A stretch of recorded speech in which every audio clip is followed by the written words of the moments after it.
Aujourd'hui, on se retrouve pour une nouvelle vidéo et on va parler de la terminale, du bac et de l'après-bac. C'est un sujet, on va dire un peu banal pour fin août, pour ceux qui arrivent en terminale bientôt. Eh bien, je vais vous donner quelques indications ou alors mon vécu par rapport à la terminale. Il n'a pas été top génial. Tout d'abord, la terminale. On nous fait tout un pataquès, comme quoi c'est genre il faut être vraiment sérieux, il faut bosser tout le temps, nanana. Moi j'ai pris ça vachement au sérieux, du coup j'essayais vraiment de bien bosser et tout. Mais quand tu rentres trop dans ce schéma-là où les profs te foutent la pression. Moi déjà je me mets la pression toute seule, alors quand les profs mettent la pression, c'est plus vivable. Et moi j'ai très mal vécu cette pression, genre les profs qui disent ouais vous bossez pas assez. Je sais pas, je me laissais influencer par, peut-être que ça me concernait pas moi, mais je l'ai pris pour moi, du coup genre ça m'a vachement stressée, au lieu de me booster, ça m'a totalement... ça m'a cassée en fait. Je faisais des crises d'angoisse à cause de... Enfin, pas que pour ça, mais en partie à cause de la pression et à cause de la pression que je me mettais toute seule sur les cours et tout. Donc c'était pas génial. J'ai pas expliqué, mais moi j'étais en terminale L, spécialité théâtre. C'était ma première année en fait, parce que normalement on peut pas changer en terminale de spécialité, mais moi j'ai fait une demande spéciale et tout. Parce qu'avant j'étais en option danse. Et là du coup j'étais en option théâtre, ils m'ont accepté. Donc franchement l'option théâtre ça m'a beaucoup plu. Franchement c'était une belle expérience. Puis ça m'a permis de rencontrer plein de gens super cool avec qui on a eu un super projet cet été. Où on a joué au Festival d'Avignon, donc ça a été vraiment une très belle aventure avec ces nouveaux amis que je me suis fait cette année. Si vous vous reconnaissez, je vous fais plein de bisous. Donc voilà. Sinon, côté Parcoursup, une plateforme un peu préparée que APB en fait, où tu fais 10 vœux, ils disent 30 vœux, mais en fait non. Ils disent oui, il y a des sous-vœux et tout, mais en fait j'en ai jamais vu un seul de sous-vœux. Donc moi j'ai fait 10 vœux et tout. Déjà c'est une galère mais dingue. Parce que genre faut faire... en fait déjà pour comprendre le site j'ai mis 3000 ans. Je sais pas si c'est moi qui suis une galérienne ou si c'est genre... ou si tout le monde est dans le même cas. Mais c'était vraiment une galère. Et après faire les lettres de motivation, nanana, de faire le CV. C'était une horreur. J'ai passé 10 000 ans sur Parcoursup. Moi j'ai été acceptée dans toutes les facs que j'ai demandé. Sauf qu'il y en avait, sur les 10, il y en avait 5 où j'étais sur liste d'attente. Au début j'étais en psycho, puis finalement je me suis dit non, je vais faire philo-lettres où j'ai été prise. Et donc à la base j'étais partie pour faire ça l'année prochaine. Sauf que pour raison médicale, j'ai pas pu passer mon bac.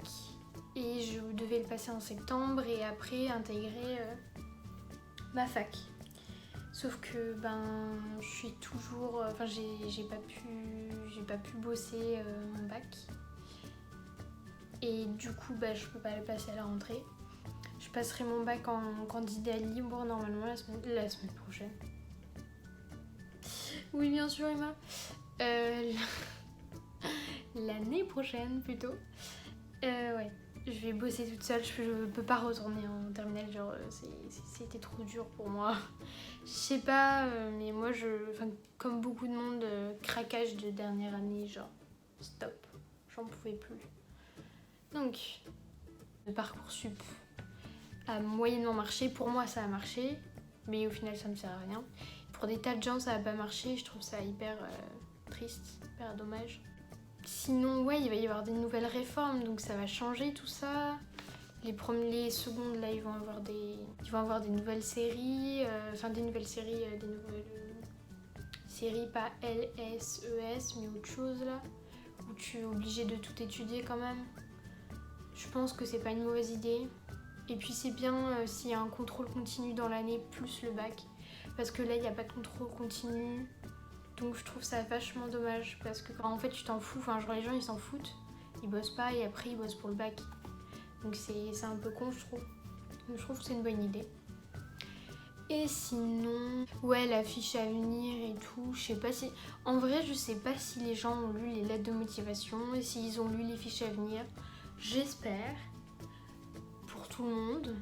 Mais est-ce qu'ils ont vraiment eu les moyens de le faire, les facs et tout? Parce que ça demande d'avoir beaucoup de personnel et tout, donc je sais pas trop s'ils ont eu l'occasion. Peut-être ils ont regardé les notes et les appréciations vite fait, quoi, mais... Je suis pas sûre qu'ils aient vraiment eu le temps de tout regarder. Donc voilà, enfin ça c'est mon avis, hein, mais après peut-être que je me trompe. Mon expérience de la terminale, c'était pas... J'ai eu certains profs géniaux et tout, enfin trop bien, mais je trouve que le système scolaire tel qu'il est actuellement, genre on nous formate à faire un type d'exercice par matière, etc. Donc je trouve ça hyper dommage, c'est comme si on nous mettait des œillères et tout, c'est juste se formater à un type d'épreuve et le réussir parce qu'on a compris comment ça fonctionnait. Mais en soi, ça veut pas dire qu'on est plus con ou plus intelligent si on n'arrive pas à faire ce type d'exercice. Moi je trouve ça vachement dommage parce qu'il y a plein de pays, genre les pays du Nord et tout, les pays scandinaves, c'est tellement mieux leur système scolaire, genre ils sont pas nombreux dans les classes, ils sont vachement encadrés, ils peuvent aussi des fois, genre dans certains systèmes, choisir des matières qui les intéressent et du coup ils sont plus éveillés, ils ont plus envie de faire les choses que quand on nous oblige à faire ça, ça, ça et ça. S'il y a certains élèves, ça leur correspond pas en fait. Il n'y a rien qui leur correspond. Du coup, ils se retrouvent à quitter le système scolaire, comme j'ai pu voir. Je connais des gens qui ont dû quitter le système scolaire parce que ça leur correspondait pas. Genre, c'est du formatage, donc ça leur correspondait pas. Et du coup, il y a des gens qui sortent du système scolaire alors qu'ils pourraient très bien réussir. C'est pas une question d'être con ou pas. Genre, c'est juste une question de l'éducation nationale française, quoi. Donc voilà, je trouve ça con. Je trouve ça con que ça évolue pas plus que ça l'éducation en France. Voilà. Et donc pour ceux que ça intéresse, ouais, si vous avez des problèmes de santé, etc., vous pouvez passer votre bac à la rentrée de septembre de l'année suivante. Ça c'est important à savoir, moi je ne le savais pas au début. Bon, je vais pas pouvoir en profiter, mais il y en a, je connais des gens qui peuvent en profiter ou qui en ont déjà profité et je trouve que c'est vraiment bien d'avoir mis ça en place. Ah oui, il y a aussi une chose dont je voudrais parler, je sais pas si c'est pareil partout, mais je trouve que... moi quand je suis arrivée en terminale, je connaissais même pas la différence entre une fac, une prépa ou ce genre de choses. Genre, vraiment, je ne savais pas ce que c'était. Je ne savais pas en quoi ça consistait. Je trouve qu'on nous prépare très très mal à l'après-bac. On sait pas ce qui nous attend, on sait pas ce qui nous est demandé, on sait pas à quoi ça correspond les choses. Je trouve que c'est incroyable.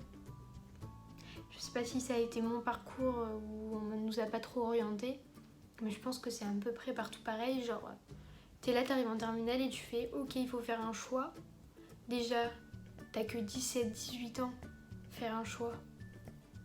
Faire un choix pour toute ta vie. Comment tu veux faire un choix pour toute ta vie à tes 17-18 ans? Comment tu peux savoir ce que tu veux alors que t'es en pleine croissance, en plein changement mental? Je trouve que c'est n'importe quoi. C'est n'importe quoi, c'est beaucoup trop tôt. Du coup, voilà, moi je trouve voilà mon avis sur la chose. Vous allez vous demander qu'est-ce que je vais faire pendant un an. Déjà, je pense même pas qu'après mes 1 an et après mon bac, j'irai pas faire les licences que je voulais faire. Parce qu'en fait, finalement, c'est pas une mauvaise chose que je puisse pas passer mon bac. Parce que du coup, ça va me permettre de m'orienter vers le théâtre, retourner vers l'univers de la danse, mais pas la danse classique. Et prendre des cours de chant et tout, et faire un petit boulot le soir, machin. Et en fait moi ce qui m'intéresse c'est vraiment le domaine artistique. Du coup finalement c'est un mal pour un bien. Je suis assez contente en fait. Je pense que je serai plus heureuse l'année prochaine avec les projets que j'ai en tête que avec ceux d'avant. Parce qu'en fait je me voyais très très mal aller à la fac, rester assise sur une chaise, écouter, écrire. Je suis bonne élève, y a pas de souci, mais c'est pas mon truc. Mon truc c'est la scène, mon truc c'est l'art. Donc finalement je suis très très contente de faire ce que je vais faire l'année prochaine. J'espère que mon état de santé me permettra au plus vite de réaliser mes projets. Et voilà quoi. Donc je vous ai parlé de mon expérience, de ce que je pensais, du bac, après bac, tout ça. Donc j'espère que cette vidéo vous aura plu, si elle vous a appris un ou deux trucs ou bien éclairé un petit peu sur la question. Bon, je vous ai pas donné un avis très positif sur la terminale et le bac, mais en fait c'est la vérité, enfin c'est ce que je pense. Donc voilà. Bon à bientôt pour une nouvelle vidéo, j'espère. Bye.